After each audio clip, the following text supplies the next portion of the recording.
What is going on, my fellow nerds? Operator Odd here, and today I'm going to be bringing you the Necromancer tier list for Season 4, and this is going to be a much more comprehensive tier list, because we're not just going to be talking about, hey, this build S tier, this build A tier, this build B tier at the end, and then leave it.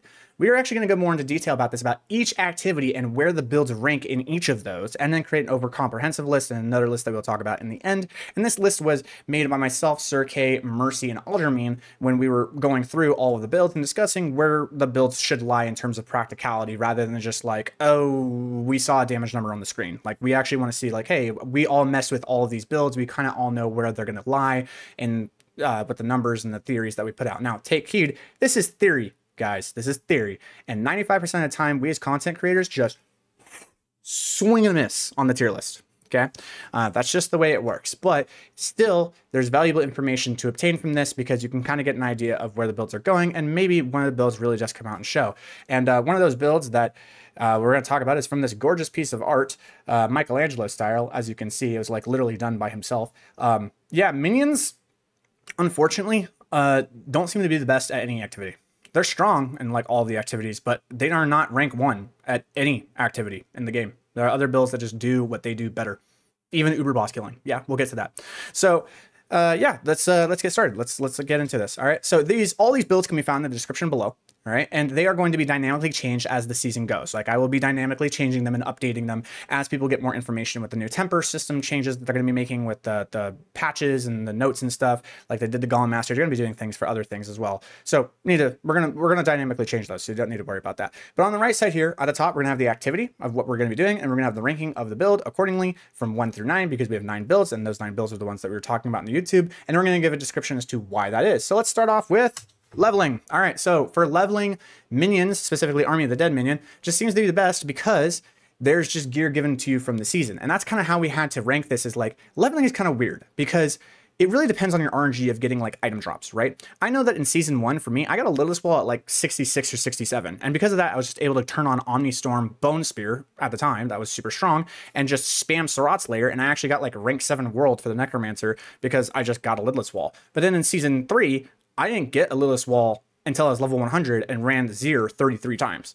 So RNG just kind of be that way sometimes, right? So we don't want to like base these builds purely off of like the RNG of getting an item and then like it being good at leveling. We want to do it off of like the base core functionality of the build and what you need to get it online, just to even like do its basic functionalities for leveling. And Army of the Dead, like I said, gives you the gear from the season. So it's going to be good. It's going to be very easy to play. Minions go forth and smack things, do my bidding. And then you have Bombardier. The Corpse Explosion scaling is really, really strong. And if you are able to get Hell from below, God forbid, like that now becomes the better build than Minion. As soon as you get Hell from below, Bombardier is now like uber. And the corpse generation is a lot stronger now because of the buff that they gave to the Reaper minions being able to actually spawn corpses for you. So you can just sit there and just cast Corpse Explosion the whole time. Like, you can literally just run minions and Corpse Explosion. You don't even need to have like a core skill on your bar. It's going to be pretty fun. And then we have Blood Surge. This is just a time and true tested build. You cast Iron Maiden. This like refills all your essence, and then you cast Blood Surge. Everything dies. You go to the next room. You cast Iron Maiden. It refills all of your essence, and you go through Blood Surge. And that's just basically how you play the build. It's got really good AoE, really good frontal damage, and especially if you overpower, everything dies. It's great. So Blood Surge is still really up there. But then we have Shadow Storm Minion, which is basically Army of the Dead Minion. The thing is that it's hard to turn on Blighted and low-level stuff. And it's also, because you don't have enough instances of shadow damage, even though things are living longer, you just don't have enough shadow damage going out. So there's pieces of gear and there are things that you need in order to get Blighted to turn on quickly, which you may or may not have. So that's why it's kind of like hard to do. But I think it'll be definitely like the best build to level up from like 70 to 100 if you're able to get a couple of those aspects. And then we have Bone Spear Minion. This is just like proven to be the best build for leveling like every single season, but now there are just builds that are stronger than Bone Spear, amazingly enough. And then we have Bone Spirit. This requires tempers and crit rate to function. So because you need crit rate and because you need tempers for it to even do anything, Bone Spirit ain't all that great. Pure.BCE requires way too many stats to be super highly stacked in order for it to function, so not the best choice to build. And then Ebon Piercer and X-Falls, you need the actual Ebon Piercer and you need X-Falls for it to even function, right? So if you don't even have those pieces of gear, the build doesn't exist. So moving on. we got HellTide. So this is when you're fully geared, right? This isn't in the beginning of the season. This is when you are full geared. It's like 2 weeks in the season. You're not like grouping up with 12 people. You're just going into HellTide and you're killing things and you're trying to get all your materials, which I think you'll spend a lot of time in because you're going to need Angel Breath and you're going to need Veil Crystals and you're going to need like all the herbs and you're going to need all the Living Steel and stuff to spawn the Uber. Like you're going to be spending a lot of time in HellTides. So I think this is going to be a good one. Number one, funny enough, like it was funny when all 3 of us were kind of like sitting in a Discord call talking about what builds were going to be the best for HellTides. Within like 0.5 seconds, everyone Bombardier, like immediately. Reason being is that the corpse explosion, size, temper, and Black River actually stack on top of each other and make those corpse explosions literally like screen wide. Like they're massive. They cover the whole screen and they one shot the whole screen.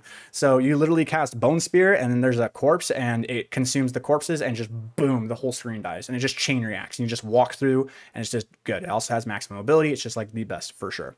And then we have Army of the Dead minion. Now the reason why we're putting minion here is even though it's not like mechanically the most efficient or better than like pure.bce. The thing is when you're doing HellTide, you don't want to be using your brain, right? You want to take your hands off the keyboard, put on some good music, sit there, chill, you know, do the vibe music and just like get stuff and just relax. And Minion is really good for that. So this is a take your hands off the keyboard style of gameplay, and it's very mentally relaxing. It doesn't stress you, and you're just going through, and minions do things. So I think that's why we're going to put it at number 2. And then we have pure.bce, which just has unmatched zone control with the fact that like if you ever do actually get into a group with like 12 people and you're all like stacking those bars and like infinitely spawning all of the elites over and over and over and over again, pure.bce just locks down the zone, and every single time those elites spawn in one tick, they'll die. So pure.bce is just like insane for HellTides, being able to just lock down the zone, especially for like events and stuff like that. And then we have Blood Surge, which has really big AoE that one-shots everything, but other builds have bigger AoE because the drain from Blood Surge doesn't actually kill things, the Nova does. And there's just builds that have bigger AoE than the Nova. Blood Surge, even with the temper, there's just builds that have bigger AoE. That's just the way it is. And then we have Shadow Storm Minion. The big thing is that you have a low blighted uptime because you need to actually attack something 10 times in order for Shadow Blight to go off. And when things have that low HP, they die in like 2 or 3 hits. So you actually never get Shadow Blight to come on, or Blighted Aspect to come online. And when it does, it's going to be against the mini boss. And you kind of have to go through this ramp mechanic of like getting your Blighted online. And once your Blighted is online, then you can one-shot it. With Army of the Dead, you press a button. You just press Army of the Dead, your minions get the multiplier, and you just go ham. Right, so that's why we ranked it there. Evan Piercer has some limited AoE. The bolts go out, but they're not like covering the whole thing. They like have, you know, they're like literally arrows, and you can like be in between the arrows and not get hit by Evan Piercer. You can run Blade Corpse Explosion with Ring of the Sacrilegious on this for HellTides, just so that you can have a little bit better AoE, but because the AoE is so limited, that's why we put it there. And it's the same thing with Bone Spear. Bone Spear just doesn't have like really good zone control. Because when things spawn, you actually have to cast the Bone Spear in that direction, and the minions just have a much lower amount of Bone Spears that they're going to be casting with the nerf that they give it. So Bone Spear is just not there. And then X-Falls Shadow Crit has amazing frontal damage. You cast Blight, X-Falls goes off, boom, kills it, right? But the thing is that Blight is a really slow traveling projectile, and the AoE of X-Falls is very small. And we want speed, and we want maximum AoE for HellTides. And X-Falls just doesn't have the maximum AoE, but it does have the speed.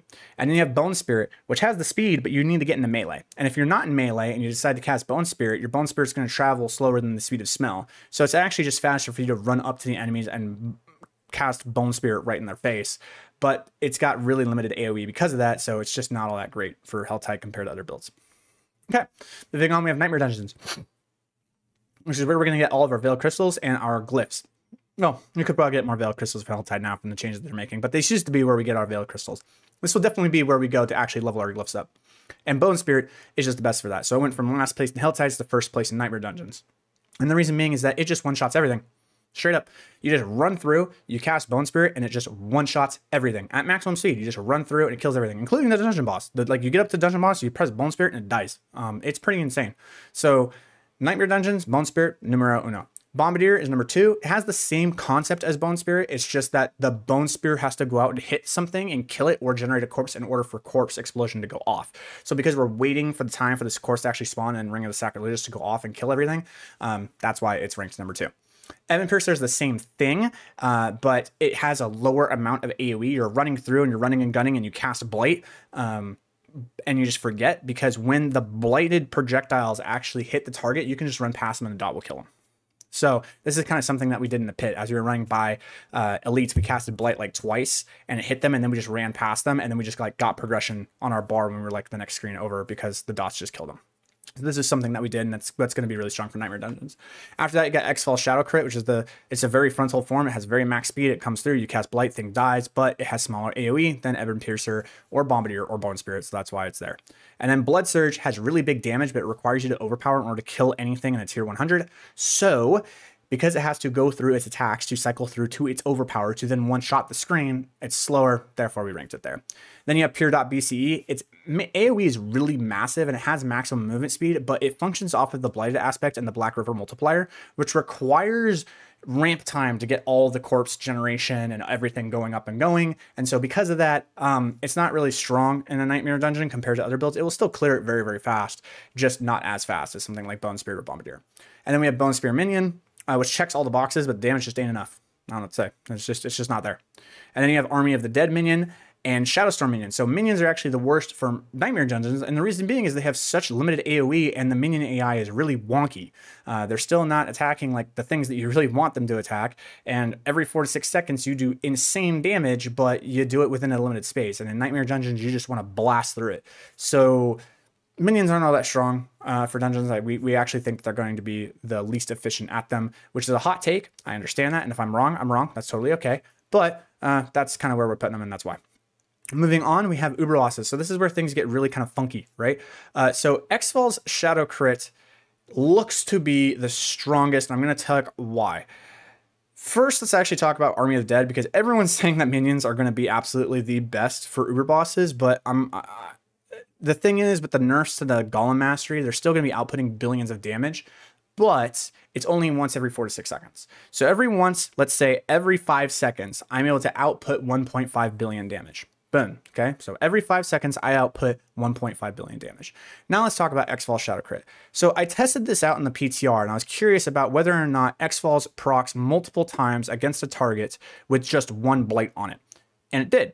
And then what I said was, okay, what if I modify my lucky hit chance to be higher from 40% to, let's say, 60, 70%, and then cast Blight and see if Exfall's procs more often? And I did this over 30 times so that I got the central limit theorem for statistics down. And yeah, it did. And I was like, okay, what happens if I cast Blight twice? Do I get twice as many Exfall's crits? Yeah, I did. So Exfall's, like, if you stack all of these Blights on top of it, Exfall's just looks like it can proc like 10 to 12 times a second with the amount of attack speed that we have and the double cast of the Blight. Like, it just seems like it's just going to proc at an insane rate. And every single time they crit, we're doing like 60 to 70 million damage. So you take 60, 70 million damage and you multiply that by 12, and all of a sudden you got like 720 to 840 million damage per second. And then we multiply that by 5. That's like 3.5 to 4 billion damage. And the same time that the Army of the Dead minion did 1.5 billion. See what I'm saying? So like, I don't know if there's something going on with Exfalls that I don't know about. Maybe I am totally fucking wrong on this, and I will absolutely take that, because I am not like the biggest Exfalls player. I played Exfalls, I know how it functions, but I never like super limit tested it. So if someone can come in and correct me on something that's going on with that, and if I like, maybe I'm totally wrong, but like, when I was doing the testing with Exfalls, it was proccing that many times. And so I never like limit test it with maximum attack speed and maximum lucky hit chance. But yeah, it looks a little bit stupid. So that's why I'm going to put Exfall Shadow Crit there. All right, Bone Spirit looks like we can run an overpower variant using Banished Lord's Talisman, and we can use Blood Moon Breaches. So Banished Lord's Talisman, when you consume a certain amount of essence, it's going to guarantee the next core skill to be an overpower. And guess what? Bone Spirit's a core skill now. So Bone Spirit can now overpower every 2 Bone Spirit cast. And yeah, you have the main overpower multiplier multiplied by the 60% multiplier of Banished Lord's Talisman, multiplied by the 70% multiplier of Blood Moon Breaches. And all of a sudden, we're theorizing that these overpowers are going to hit for like a bill, but you can cast one of them a second, because you got the one that's a non-overpower, and then the second one procs Banished Lord's Talisman, so now that one's an overpower. And so once every second, you're able to cast like these billion damage crits, which means that this thing can get to like 4 to 5 billion DPS. At like top end. So this is untested. We still need to do some stuff with it, but we're going to leave it there just for that. This is a theory after all. Okay, and then we got Ebon Piercer. You stack all the 4 projectiles with the Wither quadratic multiplier, and all of a sudden just throws the DPS into the heavens. Makes sense. Then we got Shadowstorm Minion. It's the same as the Army of the Dead minion with the Blighted variant, but you're just not running Army. You're not running Unyielding Commander. The Army of the Dead minion for bosses, Uber bosses, is going to run Blighted aspect instead of a defensive one like Fast Blood. So now what you're going to do is you're going to run Blighted there instead, and that's why you get both multipliers. Shadowstorm, you literally can't run Unyielding Commander because you're running Bone Storm, so you don't have as big of a multiplier. And then we got full.bce, and the video I was talking about, you can see why. When you're against a single target, the corpse generation isn't really strong enough to fully empower Black River to get the full multiplier from Black River, so that's why it just kind of lags behind a little bit in terms of single target DPS. And then we have Blood Surge, which is great. The reduced cost reduction rolls and the permacast at max attack speed is great for many overpowers, but there's just not enough of them. Every 6 cast of Blood Surge, which takes about a second to a second and a half, depending on your attack speed, is going to guarantee the overpower, but the overpower isn't nearly as strong as Bone Spirit's overpower, and Bone Spirit's able to overpower at the same rate. So that's why we put it there. And then Bone Spear Minion has a lot of spears, but not enough damage. And you got Bombardier, which is really low spear DPS, but only 1 corpse explosion per second, because Ring of the Sacrilegious is doing that, but you need to generate corpses for Ring of the Sacrilegious to explode the corpse, which means you have to sit there and you have to cast Bone Spear, and it's just not good. All right, then we have the Pit. This is the big one, right? All right, so pure.bce just looks to be like the absolute strongest because of the fact that when you're in AoE sitting, you can generate enough corpses to get the full Black River multiplier with the insane Wither quadratic scaling. And it just seems to be like completely unmatched, and there's no downtime in its damage output, because when you CC something and then you go into, when the things become unstoppable and you enter Blood Mist, you're actually still outdoing damage with Aspect of Explosive Mist and your Ring of the Sacrilegious. So this thing just never stops outputting damage. It's just super, super strong. So because of that, that's what we're going to put at number 1. But X-Falls could be number 1 simply because the way that X-Falls works kind of in a way acts like area damage from Diablo 3. And for those of you who know how area damage worked in Diablo 3, you know, we know it's out of control. So don't know what's going to happen there, but it also does have bigger boss damage than pure.bc. So X-Falls just might actually literally be the best. We don't know. But like I said, there's some weird things going on with X-Falls that, you know, I'm not completely sure on. So we'll just kind of leave it there. And then we have Ebon Piercer. If you Corpse Tendril pull and then you get the pixel pull on the bolts, you can just output massive amounts of burst damage. But then when they become unstoppable, you have to enter into Blood Mist, or you have to run away. And that's downtime. You're no longer dealing damage. So that's why it's there. And then we have the Bone Spirit Overpower variant, which does the same thing. It's got big burst windows, but then when they become unstoppable, you need to run away. And then Shadowstorm Minion and Army of the Dead Minion are 5 and 6. So the Minion AI is wonky. You do get big damage every 4 to 6 seconds, but these other builds are literally just doing more. Like, they just literally do more damage than minions do in an AoE setting, which sounds crazy, but that's just the way it is. They are not going to be doing 1.5, 1.6 bill every 4 to 6 seconds. Instead, they're going to be dealing like 500 million because the Blood Golem's AoE damage is 3 times less against AoE. So every 4 to 6 seconds, you're able to put out like 500 million damage from the Blood Golem, and then you actually have the actual attacks that they're doing, and you have the minions and stuff. So I'm going to say like 700 million. You got like 200 million per second, and then you have the 500 million that hits on the 4th to 6th second, which is strong, but it ain't pure.bc, X-Falls, or Ebon Piercer strong. So that's why we're going to leave it there. And then they're just gapped. Like, every build is just gapped from that point, with Blood Surge, Bone Spear, and Bombardier having the problems that they're having. I don't even want to talk about it. They're bad. All right, so then we need to talk about ease to gear. So this is like, how hard is it to gear for the build to literally come online? Not to absolutely min-max it, just like for it to come online in its full form without it being min-maxed, if that makes sense. So you have all of the pieces of gear, but you don't have min-max rolls of the gear. Okay, Bone Spear Minion just wins the cake because all you need is Splintering and Grasping Veins and the build's done, basically. Everything else is just like sprinkles, you know? It's nice, but it's not the core thing of the build. Splintering, Grasping Veins, build done. And then you have Army of the Dead Minion because you're just basically going to be spoon-fed the gear from the seasonal journey. And then we have the Shadowstorm Minion, which is the same thing, but you need to find a Blighted aspect. You need to find an aspect of Ultimate Shadow. You slap that on your build. You got Shadowstorm Minion. And then you got Bombardier, which is the same as the Bone Spear Minion. You only need Splintering and Grasping Veins, but you do need to find Howl from Below. So you need to find Unique in order for that build to like really be good. And if you get Black River, you're good, man. Like, Black River and Bombardier, if you get that early, like, game's over. You just win. You'll probably get rank 1. Okay, I'm just kidding. You're not going to get rank 1 because if you look at Rob's leveling guide and the group that he's going with, it's kind of ridiculous. But you will definitely level super, super fast. And then you have Bone Spirit, which requires 100% crit to function. If you don't have 100% crit, build don't function well, because if you miss a crit, that's a bad day.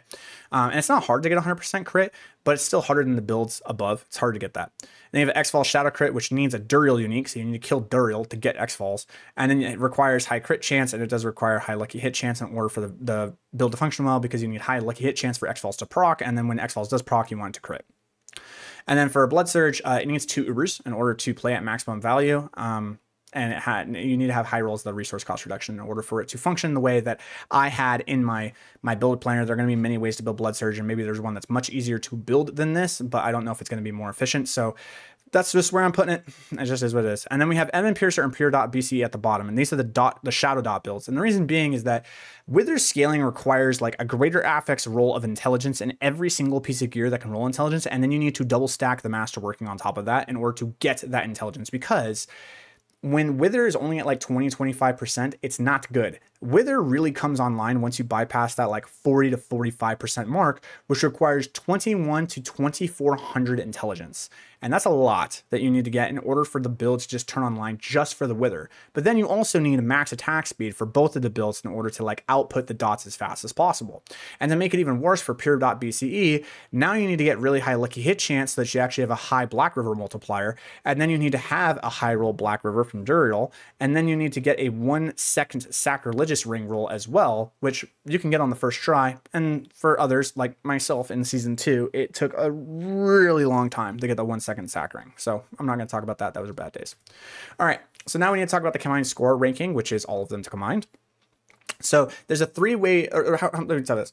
The combined score ranking is taking all of the activities and weighting them evenly. So everything is just as important as everything else. So leveling is just as important as HellTides. HellTides is just as important as Uber Bosses. Uber Bosses is just as important as Nightmare Dungeons. So everything is weighted evenly, which obviously isn't true per se, but it's just to say, like, of all the activities that you can do in the game, these are how the builds rank with the score. And the builds that have the lowest average score means they had the highest average rank. And for first place, there's a 3-way tie between Bone Spirit, X-Fall, Shadow Crit, and Army of the Dead Minion. Those are really strong builds. So if you want to play those are going to be pretty good at like everything in the game. You can pretty much count on that. And then you got Evan Piercer, Pure Dot, Bombardier, Shadowstorm, Blood Surge, and Bone Spinning respectively. After that, this is where I'm going to say, well, I don't want to weight everything evenly, because I think that most players are going to spend most of their time in the HellTide and the Pits. Once you get your glyphs to level 21, you're not going to need them anymore. Once you're level 100, you don't need to get to level 100 anymore. And for Uber Bosses, it's probably going to act a lot like we did in, all the other seasons, where we basically just came in with mats and hired a boss killer, and the boss killer was the one that did all the work for us. So I'm not really like putting a lot of value on those, but what I am putting a lot of value on is HellTides and Pits, because that's where I think most of us are going to spend our time in to get all of our materials and to create this journey for leveling our gear.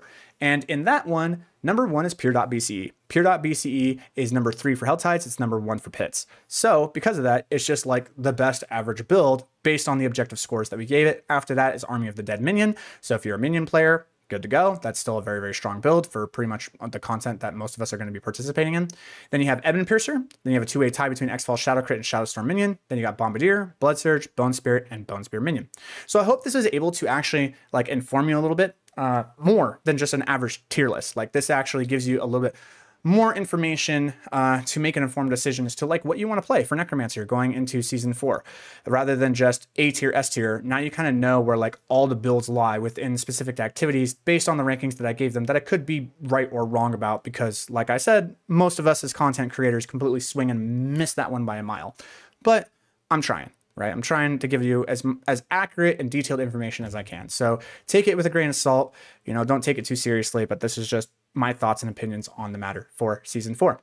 So if you like the content, make sure to drop a like, follow, and subscribe. Like I said, all the builds are going to be in the description below. Tomorrow we're going to have the leveling guide, and then on Tuesday at 8:45, the stream will go live, but it'll be live for 15 minutes with just like music so that you can skip all the ads if you're not subscribed. And at 9, that's when I'm going to come online, and we're going to start like making groups and start talking about strategies and stuff like that to actually go into season 4 and have some fun with that. So if you want to, make sure to come into that, have some fun. Other than that, I got nothing for you. Operator Otter out.